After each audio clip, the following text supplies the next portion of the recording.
mulimu abo abazze nga bakuliriza ekyokuba nti batiisatiisa bannayuganda oba babateekamu okutya okungi okulaga nti akalulu kano ak'omwaka guno kandivaamu embiranye okulwanagana okutabukatabuka mu ggwanga ekitali kituufu. Twagala obbategeeza nti poliisi ne banna security okulonda kuno twakwetegekera bulungi. Oluvannyuma lwa 2011 twatandikirawo enteekateeka eya 2016 era wano we tutuuse twagala obbategeeza nti tuli banywevu mu nteekateeka zaffe.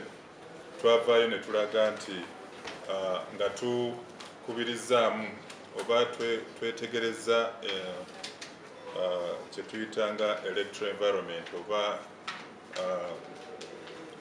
akalulu kano nga bwe kayinza okutambula mu bitundu eby'enjawulo. Twavaayo n'entegeka ey'abasirikale abalina okubeera mu buli disitulikiti na buli kifo.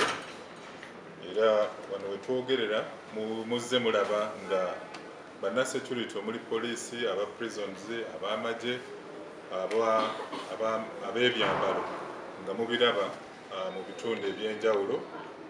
Kino kyonna kiri mu nteekateeka. Naddala kati ekkoona lino erisembayo tugende mu kulonda.